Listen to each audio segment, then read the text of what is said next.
Hello বন্ধুরা, আজকে অনেক দিন বাদে আরেকটা মেকআপের ভিডিও নিয়ে চলে এলাম। তো আমার বাড়ির সামনেই এক দাদার রিসেপশন পার্টি ছিল। সেখানে যাওয়ার আগে আমি ভাবলাম মেকআপটা তোমাদের সাথে শেয়ার করি। নর্মালি আমার কোথাও গেলে কোনো মেকআপ তোমাদের সাথে শেয়ার করা হয় না, বা বিয়েবাড়িতে গেলেও আমি কোনো মেকআপ তোমাদের সাথে শেয়ার করতে পারি না, কারণ আমি তাড়াহুড়োতে আমার হয়ে ওঠে না মেকআপ করা। তাই আজকে ঠিক করলাম যে আজকের মেকআপটা একদম তোমাদের সাথে শেয়ার করবই। তার জন্য দেখো স্টেপ বাই স্টেপ প্রথমে আগে স্কিনটাকে ভালো করে ময়শ্চারাইজার দিয়ে ভালো মতো একদম প্রিপেয়ার করে নিলাম। তারপরে একটুখানি কনসিলার লাগাচ্ছি।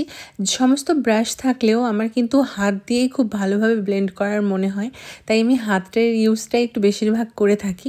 তো ফার্স্টে কনসিলার লাগাচ্ছি। আমার বেশি কনসিলারের ইউজ দরকারও পড়ে না, আর খালি কয়েকটা জায়গায় যেগুলো মনে হয় যে একটুখানি কনসিলার লাগানো দরকার সেখানগুলোতে আগে কনসিলারটাকে ভালো করে ব্লেন্ড করে নিচ্ছি লাগিয়ে। তারপরে আমি স্টেপ বাই স্টেপ তোমাদের বলছি কি ইউজ করছি। আজকে ফার্স্ট টাইম আমি ফাউন্ডেশন ইউজ করবো বিয়েবাড়িতে যাওয়ার আগে, কারণ আমি নর্মালি ফাউন্ডেশন ইউজ করি না, আর আমার সিসি ক্রিম বা বিবি ক্রিমেই কাজ চলে যায়। তবে ফাউন্ডেশন একটা কিনেছিলাম, তোমাদেরকে বলেছিলাম যে ফাউন্ডেশনটা যখন ইউজ করব তোমাদের সাথে শেয়ার করব। তো তাই আজকে ভিডিওটাও শেয়ার করা হয়ে গেল, আর তোমাদের সাথে ফাউন্ডেশনের যে শেডটা আমার স্কিনের সাথে যাচ্ছে কি না সেটাও শেয়ার করা হয়ে যাবে। তো চোখের ওপরেও আমি একটুখানি কনসিলার লাগিয়ে নিচ্ছি, যেহেতু চোখের মেকআপটা করবো, একটু আইশ্যাডো দেবো, তো তার জন্য। তারপরে আমি এবার ফাউন্ডেশনটা ইউজ করব। তো আমি ফিটমির মেবলিনের ফিটমি ফাউন্ডেশনটা নিয়েছি, আর আমি শেডটা নিয়েছি নিউড ওয়ার্ম, আর তার মধ্যে আমি একটুখানি সুইস বিউটির যে স্নো ক্রিমটা সেটা নিয়ে নিলাম। এবার মিক্স করে নিয়ে এটাকে মুখের মধ্যে অ্যাপ্লাই করে নেব। তো বেসিক্যালি আমি কোনো প্রফেশনাল মেকআপ আর্টিস্ট নই, তবে যেখানেই মেকআপ করে যাই না কেন মোটামুটি ভালোই প্রশংসা পাই। আর আমার বরেরও খুব ইচ্ছে যে আমি প্রফেশনাল এই ব্যাপারটাকে একদম প্রফেশনাল দিক দিয়ে নিই, কিন্তু আমার হয়ে ওঠে না নানা রকম কাজে এবং নানা রকম পড়ানোর চাপে এই সমস্তর জন্য। তবে ভাবনা চিন্তা করছি, তোমরা আমাকে জানিও যে আমি কি মেকআপ মোটামুটি ঠিকঠাক করতে পারি, বা যদি তোমাদের মনে হয় যে এই দিকটা নিয়ে আমার একটু ভাবা উচিত, তাহলেও আমাকে অতি অবশ্যই কিন্তু তোমরা জানিও যে কীরকম কী টুকটাক করতে পারলাম কি না, বা করা আমার উচিত কি না, মেকআপটাকে প্রফেশন হিসেবে নেওয়া উচিত কি না।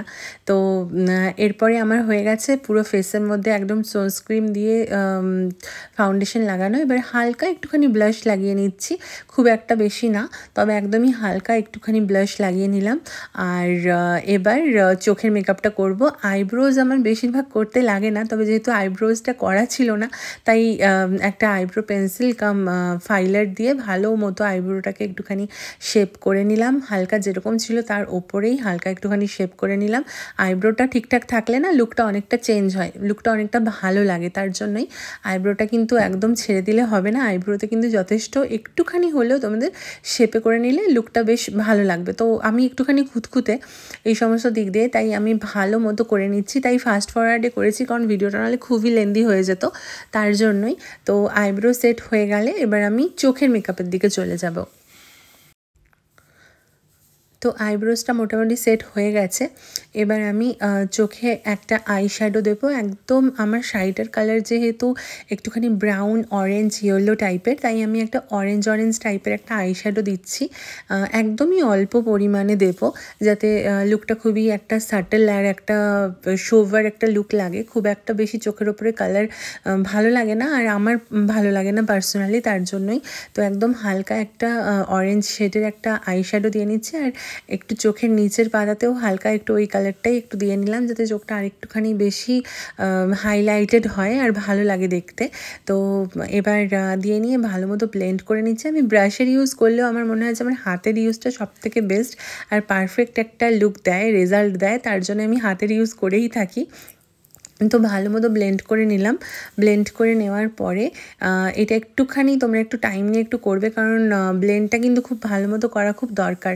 যদি ভালো মতো আমাদের আইশ্যাডো ব্লেন্ড না হয় তাহলে কিন্তু খুবই রাফ মনে হয়, আর ভালো মতো স্মুথ একটা যে টেক্সচার সেটা কিন্তু আসে না। আইশ্যাডোটা যত ভালো মতো ব্লেন্ড হবে, জাস্ট পেন্টিং করার মতো, তো হালকাভাবে হালকা হাতে স্কেচ করার মতো তোমাদেরকে কিন্তু একটুখানি ব্লেন্ড করে নিতে হবে আইশ্যাডোটা ভালো মতো।